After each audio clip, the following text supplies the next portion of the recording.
Hello friends, ഇന്ന് നമ്മൾ നോക്കുന്ന വീഡിയോ നമ്മൾ വീട് വയ്ക്കുന്ന സമയത്ത് അതിൻ്റെ വയറിങ് കാര്യങ്ങളൊക്കെ ചെയ്യുന്ന സമയത്ത് ആണെങ്കിലും നമുക്ക് ഡി ബിയുടെ പൊസിഷൻ എവിടെയായിരിക്കണം. ഡി ബി മെയിനായിട്ട് നമ്മൾ വെക്കേണ്ട സ്ഥലം എന്ന് വെച്ചിട്ടുണ്ടെങ്കിൽ നമുക്ക് പെട്ടെന്ന് കറണ്ട് പോകുന്ന സമയത്താണല്ലോ നമുക്ക് ഡി ബി പെട്ടെന്ന് തുറക്കേണ്ടയും കാര്യങ്ങളൊക്കെ വരുന്നത്. അപ്പോൾ നമുക്ക് പെട്ടെന്ന് കാണുന്ന ഏരിയയിൽ തന്നെ ഡി ബി വെക്കുന്നതാണ് ഏറ്റവും ഉത്തമം.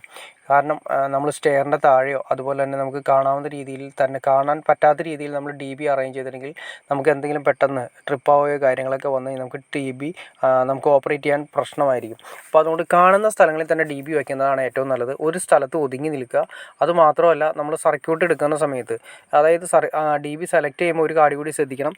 നമുക്ക് വയറധികം ഏതെങ്കിലും ഒരു മൂലയ്ക്കായി പോകരുത്. അതായത് വീടിൻ്റെ ഏകദേശം സെൻറ്ററായിട്ട് വരുന്ന രീതിയിൽ ഡി ബി വയ്ക്കുന്നതാണ് ഏറ്റവും ഉത്തമം. കാരണം പല സ്ഥലത്തേക്ക് നമുക്ക് ഡിസ്ട്രിബ്യൂട്ട് ചെയ്ത് സർക്യൂട്ട് കൊണ്ടുപോകുന്നതിനും കാര്യങ്ങൾക്കൊക്കെ ഡി ബി ഏകദേശം റൂമിൻ്റെ അല്ലെങ്കിൽ വീടിൻ്റെ മൊത്തം സെൻറ്റർ, അതായത് സിമ്പിളായിട്ട് പറഞ്ഞാൽ എല്ലാ സ്ഥലത്തേക്കും സർക്യൂട്ട് കൊണ്ടുപോകാൻ എളുപ്പമായിട്ടുള്ള ഏരിയയിലായിരിക്കണം നമ്മൾ ഡി ബി വയ്ക്കുന്നത്. എന്നാൽ പെട്ടെന്ന് കാണുന്ന രീതിയിലുമായിരിക്കണം വെക്കേണ്ടത്. അല്ലാതെ നമ്മുടെ വീടിൻ്റെ ഏതെങ്കിലും ഒരു കോർണറിൽ ഒരു മൂലയ്ക്ക് കൊണ്ട് ഡി ബി വെച്ചാൽ അത്രയും വയർ നമുക്ക് എക്സ്ട്രാ കൂടുതലായിരിക്കും. കാരണം എല്ലാ സർക്യൂട്ടുകളും നമ്മൾ അതിൻ്റെ അകത്തേക്ക് കൊണ്ടുവരുമ്പോൾ വയറിൻ്റെ ചിലവ് വളരെ കൂടുതലായിരിക്കും.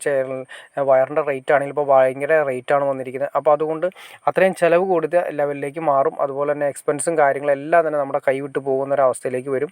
അപ്പോൾ അതുകൊണ്ട് നമുക്ക് ഡി ബി വെക്കുമ്പോൾ നമുക്ക് സർക്യൂട്ട് എല്ലാ സ്ഥലത്തേക്കും പോകാൻ ഈക്വലായിട്ട് വരുന്ന രീതിയിൽ ഒരു സ്ഥലം സെലക്ട് ചെയ്യുന്നതാണ് ഏറ്റവും നല്ലത്. പിന്നെ അതുപോലെ തന്നെ ഡി ബിയിലേക്ക് വരുന്ന പൈപ്പും കാര്യങ്ങളെല്ലാം തന്നെ മെയിൻ സർക്യൂട്ടുകളെല്ലാം കിച്ചണിൻ്റെ സർക്യൂട്ട്, റൂമിൻ്റെ സർക്യൂട്ട്, അതുപോലെ തന്നെ ലിവിങ് ഏരിയയുടെ സർക്യൂട്ട്, ഇതെല്ലാം തന്നെ നമ്മൾ 25 mm പൈപ്പ് അടിക്കുന്നതാണ് ഏറ്റവും നല്ലത്. 25 mm പൈപ്പ് അടിച്ചതിന് ശേഷം എല്ലാ സ്ഥലത്തും പോകുന്ന സ്ഥലങ്ങളിൽ നമുക്ക് അത്യാവശ്യം ജംഗ്ഷനുകൾ എന്ന് പറയുന്നത് നമ്മുടെ സാധാ ജംഗ്ഷൻ ഉപയോഗിക്കാതെ 4x4 PVC ബോക്സ് തന്നെ ഉപയോഗിക്കുന്നതാണ് ഏറ്റവും നല്ലത്. നിങ്ങൾ കാണുന്ന പോലെ തന്നെ 4x4 PVC ബോക്സ് ഉപയോഗിക്കുക. പിന്നീട് എന്തെങ്കിലും വയറോ കാര്യങ്ങളൊക്കെ നമുക്ക് വലിച്ചെടുക്കണമെങ്കിൽ വളരെ സിമ്പിളായിരിക്കും. നമുക്കത് ഊരിയെടുത്തതിന് ശേഷം സിമ്പിളായിട്ട് ചെയ്യാൻ സാധിക്കും.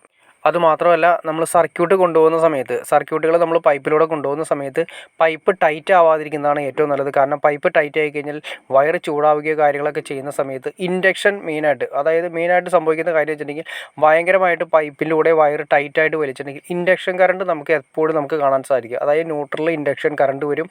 സ്വിച്ച് ഓഫ് ചെയ്ത് നടന്നാലും ഇപ്പോൾ LED കാര്യങ്ങളൊക്കെ യൂസ് ചെയ്യുന്നുണ്ട്, LED ബൾബൊക്കെ യൂസ് ചെയ്യുന്നുണ്ട്. ഇൻഡക്ഷൻ കറണ്ട് മതി. അത്യാവശ്യം ചില ലൈറ്റുകളൊക്കെ ഓണായി കിടക്കും. അപ്പോൾ അതുകൊണ്ട് വളരെ ടൈറ്റായി വലിക്കാതെ വളരെ ഫ്രീ ആയിട്ട് കിട്ടുന്ന രീതിയിൽ നമുക്ക് 25 mm പൈപ്പ് അത്യാവശ്യം വേണ്ട സർക്യൂട്ടുകൾ മാത്രം ഓരോന്ന് സെപ്പറേറ്റ് പൈപ്പുകളിലൂടെ കൊണ്ടുപോകുന്നതാണ് ഏറ്റവും ഉത്തമം. നമുക്ക് മാക്സിമം പ്രോബ്ലംസ് ഒഴിവാക്കിയെടുക്കാൻ സാധിക്കും. അതുപോലെ തന്നെ ഇൻഡക്ഷൻ കറണ്ട് നമുക്ക് വരുന്നത് ഒഴിവാക്കാൻ സാധിക്കും. അങ്ങനെ മാത്രമല്ല, നമുക്ക് പിന്നീട് എന്തെങ്കിലും ഒരു AC-യുടെ സർക്യൂട്ടൊക്കെ സിമ്പിളായിട്ട് നമുക്ക് അതിലൂടെ വലിച്ചെടുക്കുന്നതിനും വളരെ ഉപകാരപ്രദമായിരിക്കും. ഓക്കെ ഫ്രണ്ട്സ്, നിങ്ങൾക്ക് ഈ വീഡിയോ ഉപകാരപ്പെടുന്നു ഞാൻ വിചാരിക്കുന്നു. ഇനി എന്തെങ്കിലും ഡൗട്ട്സോ കാര്യങ്ങളോ തീർച്ചയായിട്ടും ലൈക്ക് ചെയ്യാൻ മടിക്കരുത്, സബ്സ്ക്രൈബ് ചെയ്യാനും മടിക്കരുത്. ഓക്കെ ഫ്രണ്ട്സ്, അടുത്ത വീഡിയോയിൽ കാണുന്നവരെ ഓക്കെ.